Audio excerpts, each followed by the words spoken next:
네, 그러면 도덕성 발달 중에 이제 제1수준 이것을 전인습적 도덕성이라고 하는데 4에서 10세가 해당된다라고 합니다. 기존의 사회규범, 풍습, 권위에 순응하는 단계입니다. 그래서 이 수준의 사람은 사회규범이나 규칙, 기대를 잘 이해하지는 못해요. 이 수준의 유아는 자기중심적인 특성으로 인해서 타인의 입장을 이해하지 못하고 자신의 욕구에만 집중을 하게 되어 있죠. 그래서 9세 이하의 아동 혹은 일부 청소년이나 성인 범죄자들이 이 수준에 포함된다라고 이야기할 수 있습니다. 이 수준에서 첫 번째 단계 1단계는 처벌과 복종 지향 단계인데요. 옳고 그름을 판단할 때 과정보다는 결과를 중시하고 어른들의 벌을 피하기 위해서 어른들의 말에 복종을 하죠. 그리고 칭찬을 받는 행동, 그리고 좋은 행동, 벌을 받는 행동은 나쁜 행동이라고 인식을 하게 되어 있습니다. 또 2단계로 넘어가 보면 개인의 목적과 상호 교환 지향 단계라고 할 수 있는데요. 타인의 입장을 고려하기 시작하지만 규칙을 지키는 이유 대부분이 자신의 흥미와 욕구에 있는 것이죠. 그래서 이 시기에 타인과의 관계는 개인주의적인 성향이 나타나고 남편의 행동을 판단할 때 약을 훔칠 수도 있다고도 생각을 하고 약사도 돈을 많이 벌기 위해 그런 것이니 그럴 수도 있겠다라고 판단을 하는 단계가 바로 이 제2단계다라고 이야기할 수 있겠네요. 다음은 제2수준, 인습적 수준이라고 이야기하는데요. 이 수준의 아동이나 청소년은 사람을 보다 더 잘 이해하게 됩니다. 그래서 도덕적인 가치와 기준을 권위에 기초하여서 내면하는데 여전히 권위자가 정한 외적 기준에 근거하여서 도덕성을 판단하죠. 그래서 이 수준의 아동, 청소년은 다른 사람의 인정을 받거나 사회적인 기준을 지키기 위해 복종이라는 것을 하게 되는 거죠. 그래서 여기서 3단계, 4단계가 나타나는데 착한 아이 지향의 단계. 그래서 이 단계에서는 다른 사람의 인정, 칭찬 등을 받기 위해서 동기나 의도를 중요시하고요. 착한 아이처럼 행동을 합니다. 착한 것은 옳다고 보기 때문에 남편의 아내를 생각하는 착한 마음을 신철한 행동을 옳은 행동이다라고 이야기하겠죠. 그리고 제4단계는 법과 질서 지향의 단계입니다. 이 단계는 사회 질서나 법을 지키는 것이 도덕적인 것이다 라고 생각을 하는 거죠. 그래서 추상적인 사고가 가능해서 자신을 사회 일원으로 여기고 사회 기준에 따라 행동을 평가하는데요. 사회 질서를 위해서 법과 질서를 지켜야 된다라고 생각을 합니다.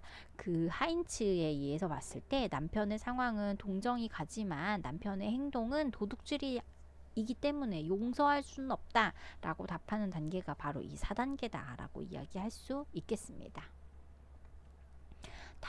다음은 제3수준 후인습적 수준인데요.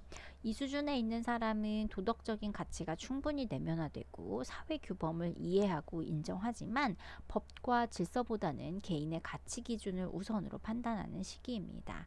그래서 여기에는 5단계, 6단계가 포함이 되는데요. 사회계약 지향의 단계라고 이야기하는데 법과 사회 규범이 다수의 권리를 지키기 위해 만들어졌다라고 하는 것을 알고요.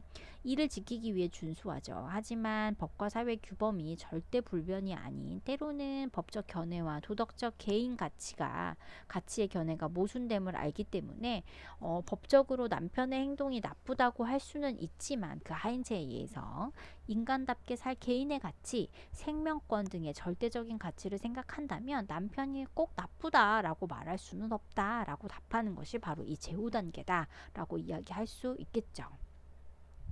그리고 6단계는 보편 원리 지향의 단계입니다.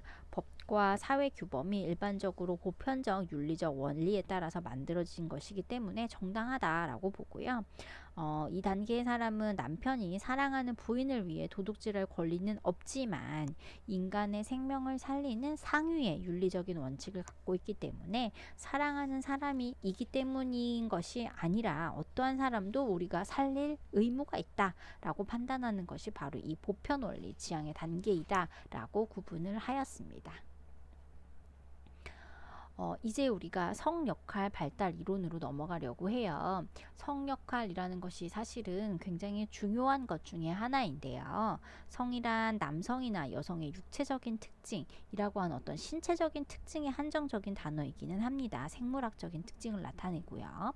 그런데 인간은 생물학적 성에 의해서 남성과 여성으로 구분이 되고 이를 근거로 구분된 성에 맞는 역할을 수행하도록 기대되어지는 것 또한 사실입니다.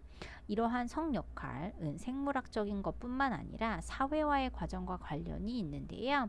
성 역할의 의미는 그냥 태어난 것이 남자, 태어난 것이 여자 이것에 의해서 구분되어지는 것뿐만 아니라 사회 문화적인 요인들에 의해서도 많은 부분 설명이 됩니다.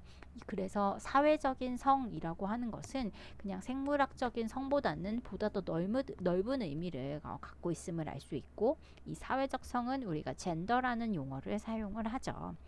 그래서 성 역할 발달을 설명하는 이론들은 정신분석 이론, 사회학습 이론, 인지발전 이론, 또 인지발달 이론, 그리고 성도식 이론으로 설명을 할 수가 있는데요. 우선 첫 번째로 정신분석 이론을 통해서 우리가 한번 살펴보려고 합니다.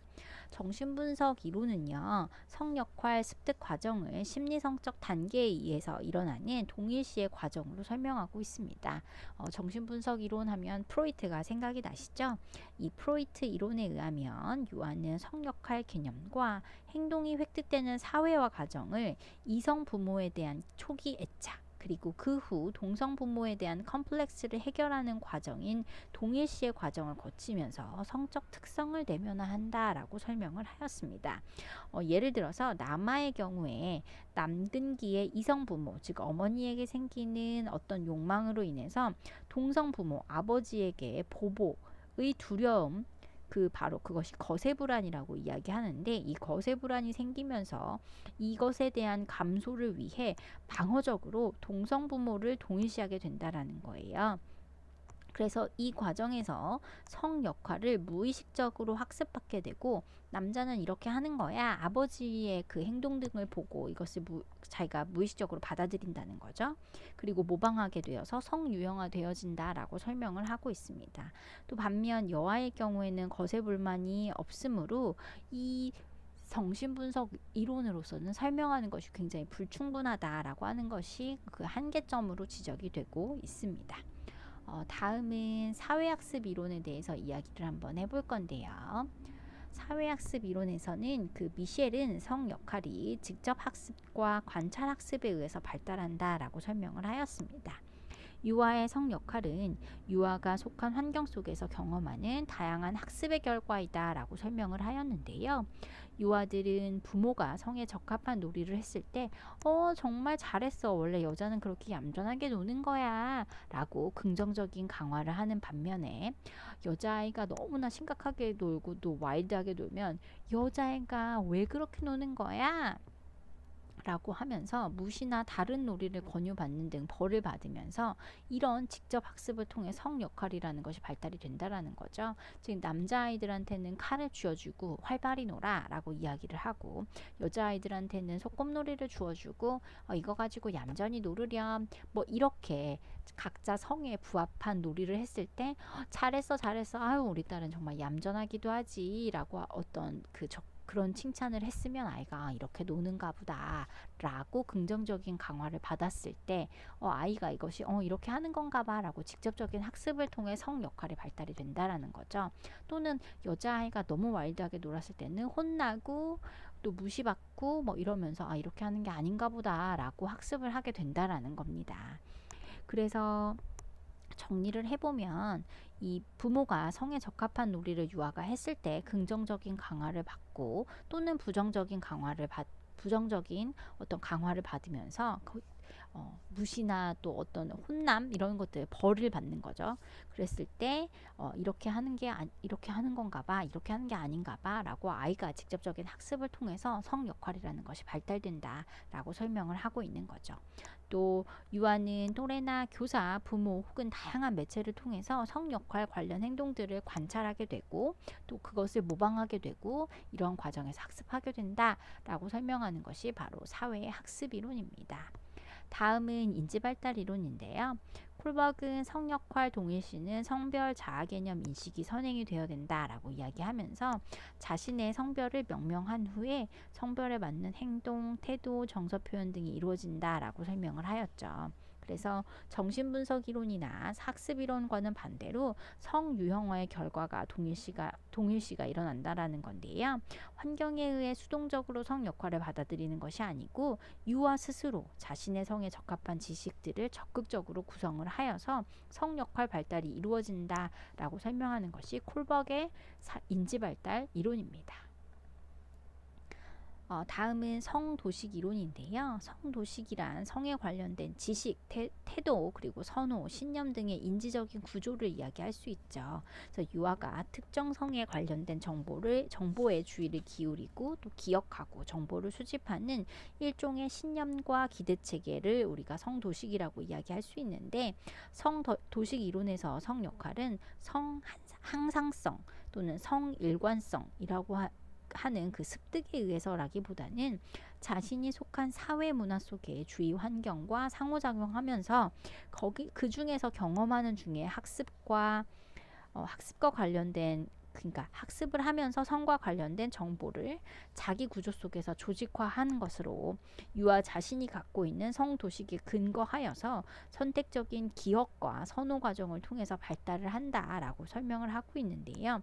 학습 이론의 요소와 인지발달 이론의 요소가 결합된 형태로 살짝은 복잡스럽죠.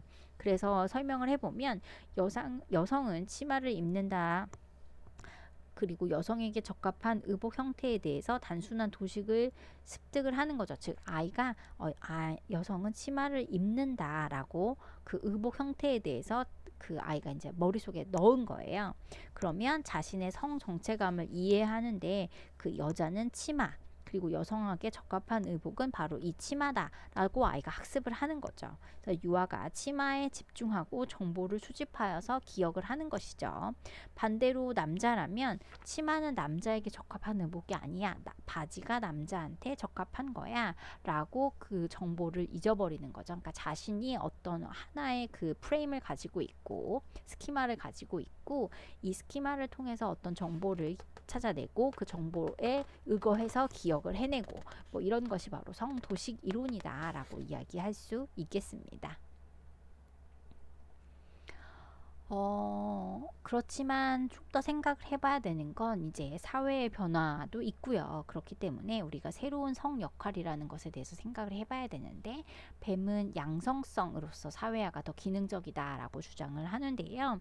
이게 남성, 여성 이분법으로 나누는 것이 아니고, 양성성이라고 하는 것은 어떤 부적응적이고 역기능적이고 성차별의 원인이 되는 정통적인 그 이분화적 개념, 양극 개념보다 한 사람 안에 남성성과 여성성이라는 것이 동시에 갖고 있기 때문에 도구적, 표현적 역할을 모두 수행할 수 있도록 그 양성성이라는 개념이 나타나게 되는 거죠. 그래서 양성성 모형에서는 그 역할 발달 목표가 성유형화된 정체감을 획득하는 것, 여성은 이래야 돼, 남성은 이래야 돼 라고 어떤 특정 성으로 유형화된 정체감을 갖는 것이 아니라 성별에 관계없이 양성의 특성 간의 균형이라는 것을 이루어서 양성 정체감을 형성화하여야 된다라고 뱀은 설명을 하였다는 겁니다. 그러면 성 역할 발달에 영향을 미치는 것이 무엇이 있을까라고 하는 부분을 살펴볼 필요가 있는데요. 뭐 생물학적 요인 분명히 영향을 주죠. 그래서 성호르몬이라는 것에 영향을 받고, 또 진화론적 관점에서 남성이 했던 일 그리고 여성이 했던 일 부분들도 설명이 가능하고요. 또 그랬었고요. 그렇지만 환경에 따라서 이 부분도 다 차이가 있음을 알 수도 있죠. 또 남성과 여성의 특성이 남성은 공격적인 성향, 여성은 반응적인 성향으로 진화되어 왔다라고 생물학적 요인들은 설명을 하고 있습니다. 또 사회문화적인 요인들을 한번 살펴볼까요? 그래서 이때 부모, 형제, 그리고 교육기관 그리고 대중매체로 나누어서 한번 살펴볼 수 있는데요. 부모를 한번 보시면 사회문화적 요인 중 유아에게 가장 1차원적이고 직접적인 영향을 미치죠. 그래서 부모는 영아의 성역, 역할, 행동에 대한 강화자가 되기도 하고 또 모델링을 제공해 주기도 합니다. 또 형제 같은 경우에는 형제의 수가 어떠한가, 동성인가, 이성인가, 출생 순위가 어떠한가, 그들의 관계는 어떠한가, 뭐 이런 모든 것들이 영유아의 성 역할 발달에 영향을 미친다라고 알려져 있고요. 사회문화적인 요인 중에 유아교육기관도 사실은 굉장히 중요하죠. 왜냐하면 이 기관에서의 경험 중 또래의 영향이 굉장히 큰 영향을 미치기 때문이고요. 또 4, 5세경에 동성이 또래와 상호작용을 더 많이 하게 되면서 자연스럽게 성유형화된 놀이의 성향이 강화가 되기도 합니다. 그래서 유아교육 기관이 굉장히 중요한 영향을 미친다라고 하는 부분도 살펴볼 수 있고요. 대중매체도 빼놓을 수 없죠. 우리가 아이가 읽는 뭐 동화책이라든지 TV, 유튜브, 교재 교구 중에서 그 내재된 성 역할 고정관념은 간접적이지만 지속적으로 아이들한테 영향을 미치죠.